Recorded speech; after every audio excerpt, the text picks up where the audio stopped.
is Global Order. I'm Hindol Sengupta. Come Carpentier de Gourdon joins me once again on this platform.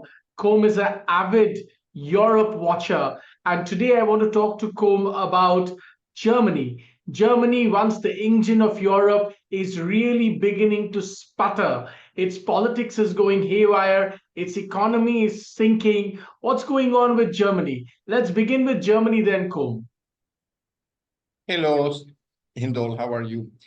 As you have noticed, the elections in the east of Germany have brought very bad news to the ruling coalition, because the clear winners in the three regions or states, Länder, Eastern Germany, actually showed very strong progress, and in at least one case, victory of the Alternative for Deutschland, which is a relatively young German nationalist, anti-NATO, and relatively pro-Russian party, and also very strong showing by a new left-wing alliance gathered around a charismatic German lady politician called Sarah Wagenknecht, who happens to be the wife of Oscar Lafontaine, the grand figure of the German left for the last 30 years.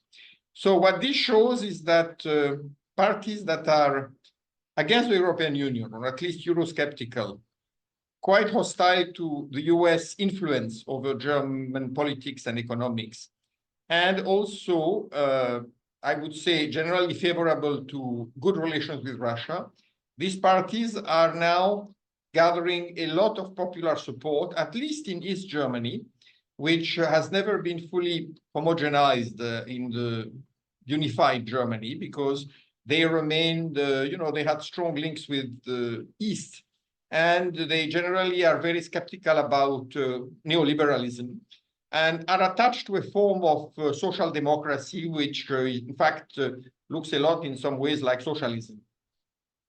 So naturally, this has put the ruling coalition, already very weak, into a sort of crisis, because two of the parties of the current ruling national coalition have practically disappeared from the polls. They haven't gotten to the 5% needed.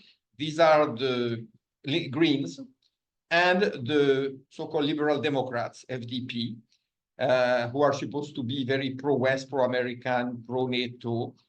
These parties are, of course, now in a terminal crisis. And then the Social Democrats, which is the leader of the pack, to which the current Chancellor Scholz belongs, they are also in sharp decline, and they are carrying down with them the Christian Democrats, who have sort of supported them and therefore have lost their separate identity.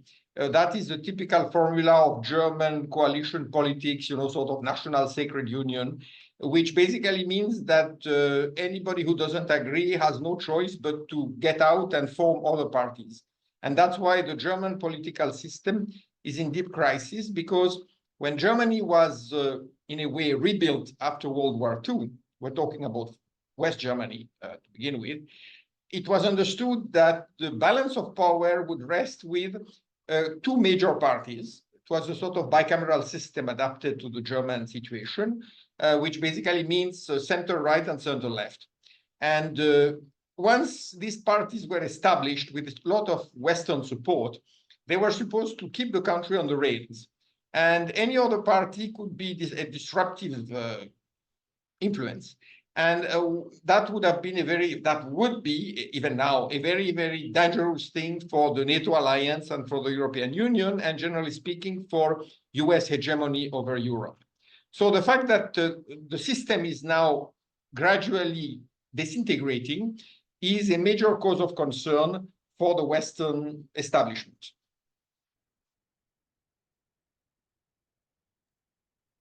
Can you talk to me a little bit about what disintegrating really means? Because a lot of people don't understand how, a very evolved polity like Germany, with so much economic depth, can, in a sense, unravel. You see, Germany has a very interesting history. It is a recent country, although it's a very old culture, civilization. And it has been federal or confederal throughout its history, which means that the unitary German government was either weak or inexistent. And it's only from the mid-19th century under Bismarck that a strong German polity, national polity, was formed based on Prussia, which was partly outside Germany. The old Austro-Hungarian Empire, which had been called before the German Empire, and then the Holy German Empire, and then the Austrian Empire, and then the Austro-Hungarian Empire, that was still a federal polity with a rather weak central government and a lot of provinces which became independent states in many cases, such as Czechia, Slovakia, Hungary, Slovenia, Croatia, northern Italy. So as a result, Germany has not been a very strong unitary state.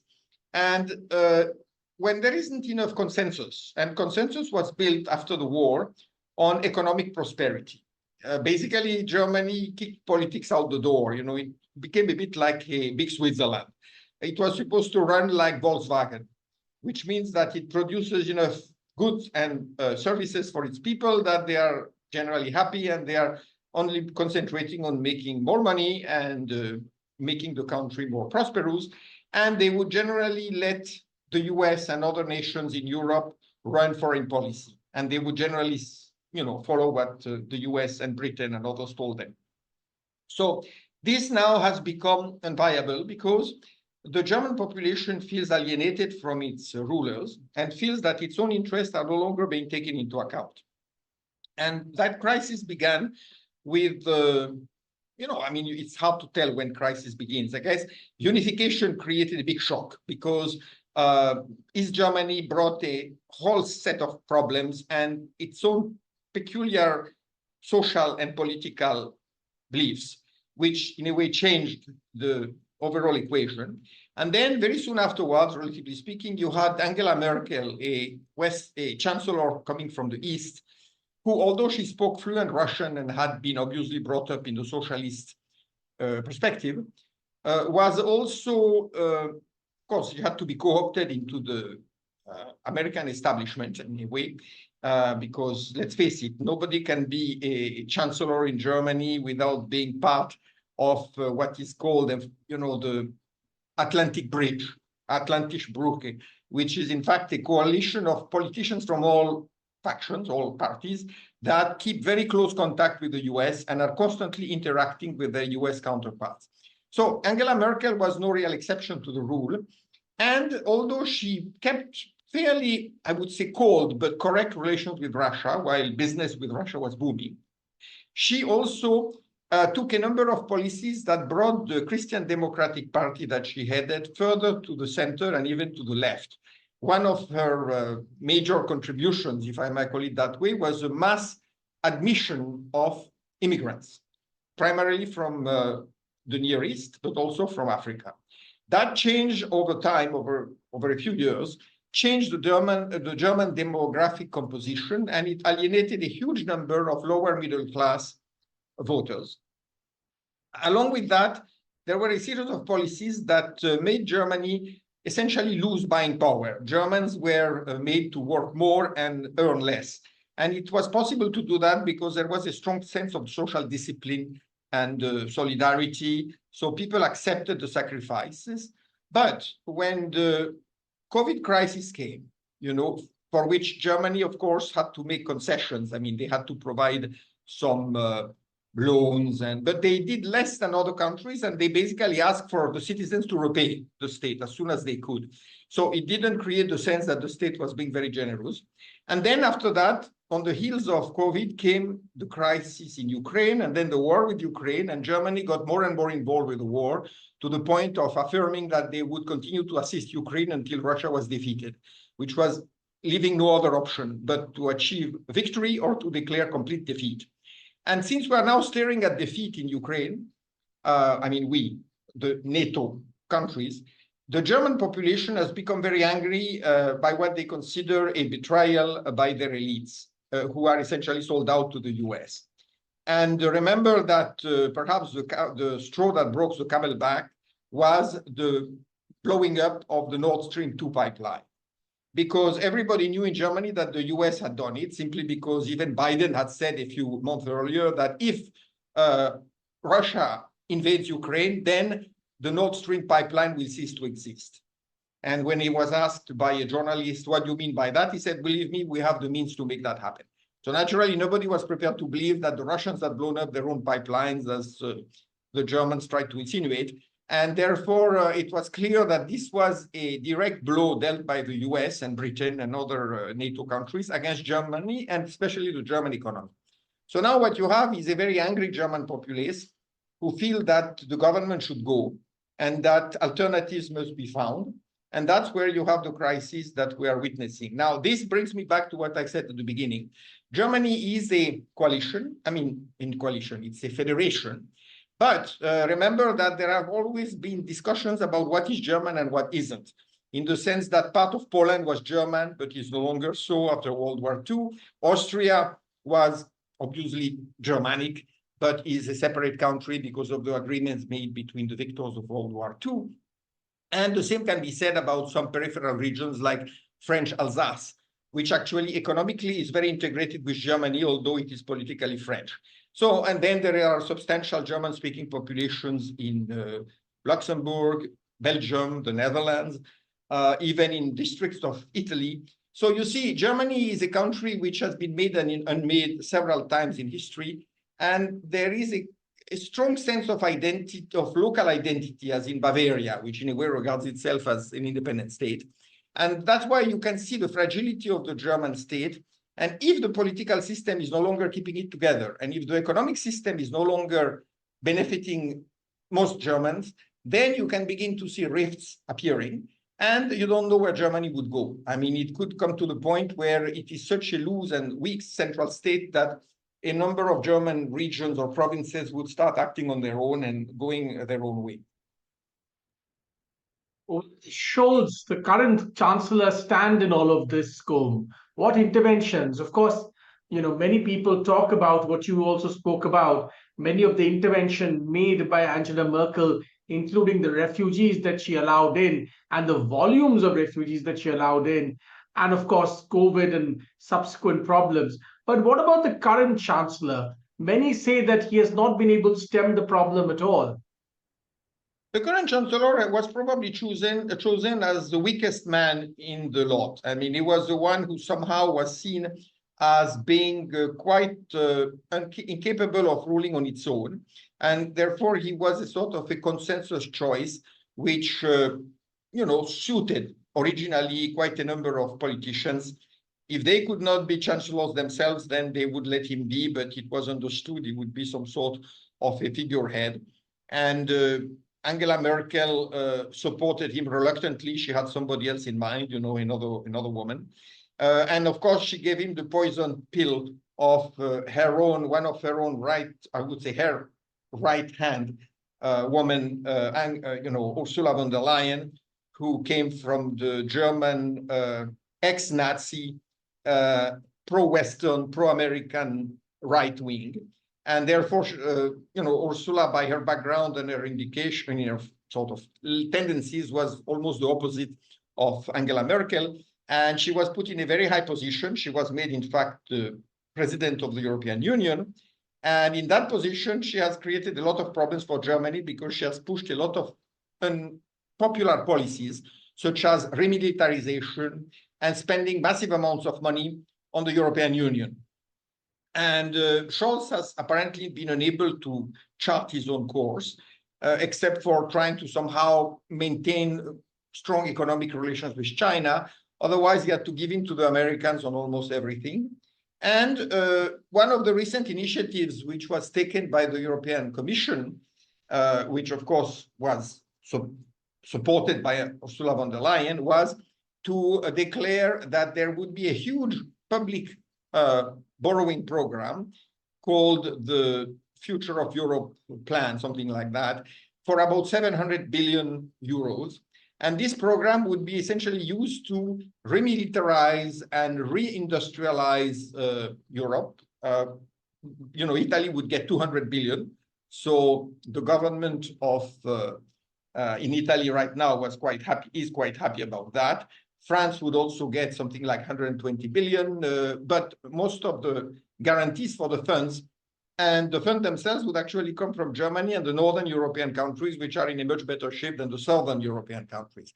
As it just happens, the South European countries are in chronic deficit, and they are much above the permitted deficit to GDP ratio in their budgets. In other words, they are over the 3%, which is sort of restrictive ceiling imposed by European Union policies. They are into 5, 6, 7%. So these countries, in a way, have to be, the deficits have to be met with the Western northern countries surplus, including Germany's. So naturally, that's very unpopular in Germany because there is keen awareness that it will not be repaid. In fact, top German economists have said so, that there will be no way for the southern European countries and therefore for Europe as a whole to repay that kind of money. So naturally, the Germans see that they are going to get poorer for the sake of Europe, for the sake of the United States. They have lost most of their business with Russia, which was a mainstay. And even their business with China is under attack because the European Union's policies and the US policies are that you should try to curtail your economic transactions with China. So as a result of that, what you have now is a country which finds itself in a state of decline with a very large number of immigrants who are not assimilated, who are costing a lot to the national treasury because most of them are not working. So they are living on social welfare. And Germans don't see an end to it.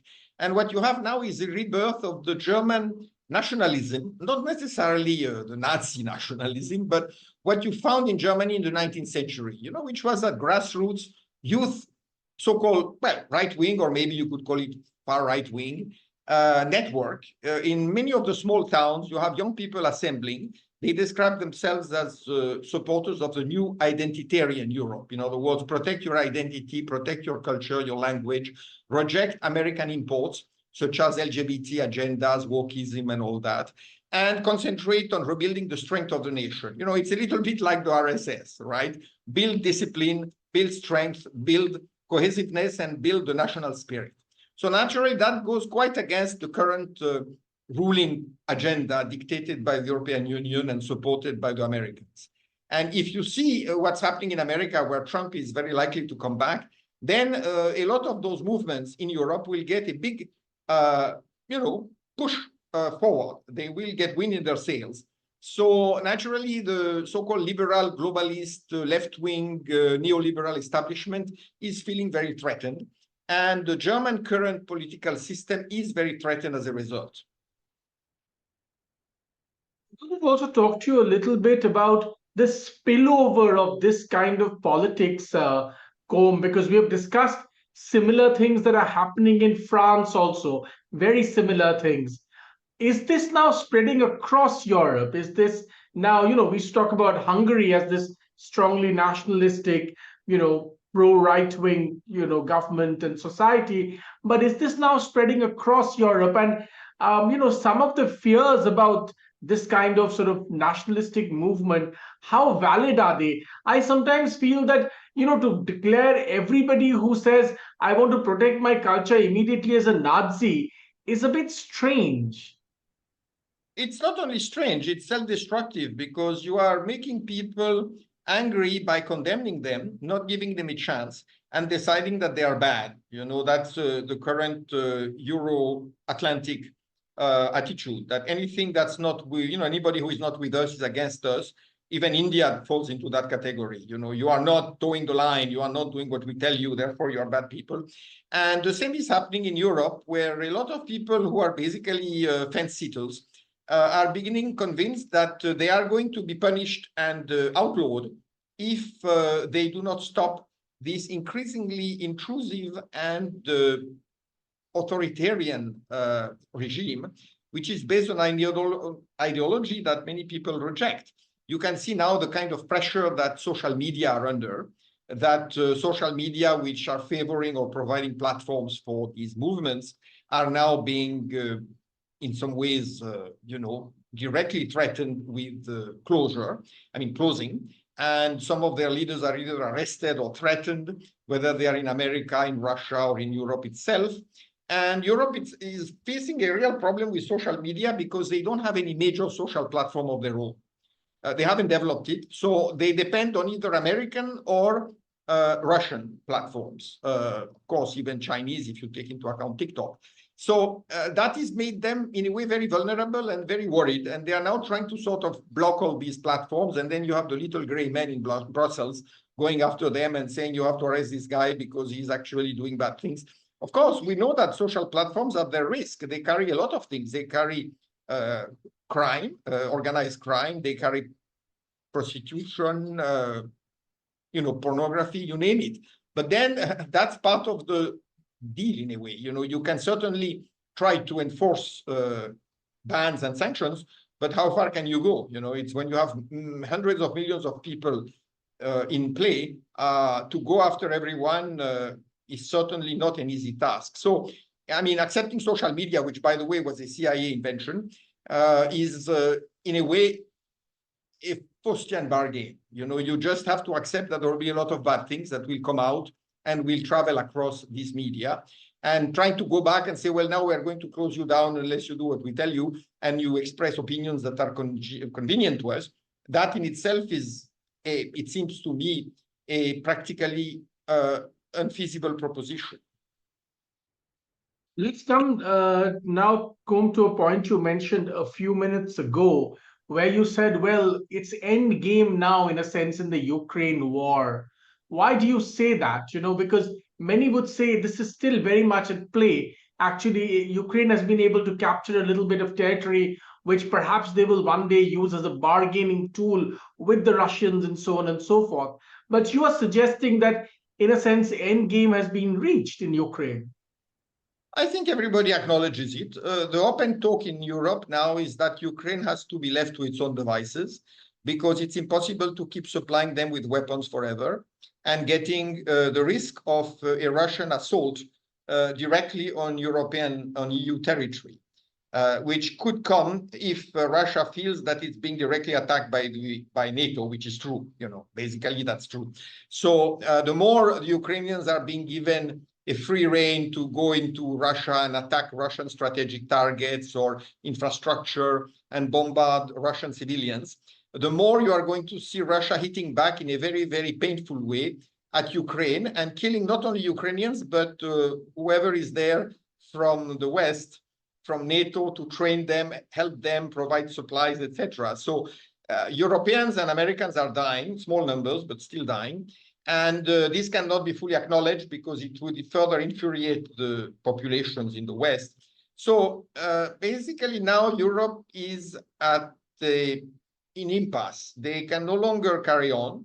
It is destroying their own political viability. You can see that France cannot form a government.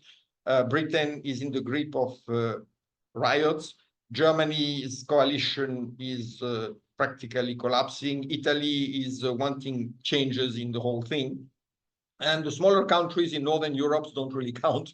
So what you have now is the inability to secure any kind of Ukrainian victory, and the loss of Donbass, which is now consummated. And what Ukraine has done is send a few thousands of its best troops to Kursk, and now they are pretty much stuck there because Russia has largely cut their supply lines, and there is no way that they can keep moving. So what will they do? It will be like the Japanese bunkerizing in some islands and resisting as long as they can, or surrendering. And there is no question that those who do not flee back from Kursk or who do not surrender will be killed. Already we are told that 7,000-8,000 people, Ukrainian soldiers, have been killed in Kursk. So clearly there is no way out of this unless you really go for a full war by NATO against Russia, and then you are talking probably strategic bombing and eventually nuclear weapons being used. So naturally nobody is seriously considering that except some crazy people in Britain and maybe not even in the US anymore, and of course, now the momentum in the US is towards the kind of solution that Trump advocates, which means let's make peace with Russia and basically to hell with Ukraine. Whatever we can get for them, they should be grateful for, because they got themselves into this pickle and now they have dug this hole and they can't get themselves out of it. So as you can see, there is no hope for Ukraine. And unfortunately, the West has too long lived on its own propaganda. And now it's very difficult to tell people, listen, this isn't working anymore. We are not going to get a victorious Ukraine joining the European Union and NATO. It's just not going to happen. If you get Ukraine into EU and NATO, it will be a skeleton, and you'll have to keep, sort of spoon feeding it for the next 20 years, which nobody is looking forward to. Remember, Britain is heavily exposed to Ukraine, but some other countries, because they have lent a lot of money, which Ukraine is not repaying, because Ukraine is defaulting. So these countries will have to make part allow for that. And already in Britain, there's been serious talk of government default as well. In other words, the British economy is in dire straits, and they are not quite sure how to get out of it, because in the past, they could always rely on the US, but the US is no great position to help them either now. So you see, there is a sort of a domino effect, and Ukraine, in a way, has been the detonator. So now the very unpalatable but realistic option is somehow to force some level of negotiation, which means essentially agreeing to Russia's demands. And we have seen that in the last couple of days, most ministers in the cabinet have been fired by Zelensky, and some of them are quitting. They are even leaving the country, which means that they realize there is nothing more to govern. So what is Zelensky going to do next? He's going to be an isolated man with the country turning against him. That's already beginning to happen. I mean, this only means that the world is more chaotic than ever before, Com. Of course, in the East, in India's own neighborhood, I know things are beginning to get hot, what with Bangladesh and other issues. But tell me, I mean, overall, this means with Europe in turmoil, in the UK, I mean, I talk to a lot of people quite like you in the UK. It seems that the Labour government seems to have got itself into as much trouble within months, which the Conservative government took years to get into. They're already in those kinds of trouble that the Conservatives took years to get into. And there is a big problem with immigration, big problem with economy, in Britain too. Certainly, and you will hear the voice of people like Farage pointing to all the mistakes and all the tragic errors that the government has made and is making. And the fact is that these governments have run out of solutions. So, what's happening now with Europe is going to come under increasing discussion about what should be done with the European Union, what should be done with the single currency. Do we have to take a step back from this kind of rapid march toward European federal unification? A number of countries would prefer that, and I think they are becoming increasingly influential, because the countries that are in crisis, and it goes from Spain to France to you name them, they also realize that unlike what was said until recently, the European Union is not really helping them. It's beginning to be a burden for everyone, for those who are paying and for those who are supposedly getting help, but who have to also repay that help. For example, France is now under the threat. It's not only a threat, it's a guarantee that if they do not make drastic cuts into their budgets, into their expenditures, they are going to have to pay several billion euros a year as a penalty, not even as an interest repayment, as a penalty for breaking the Pact of Stability.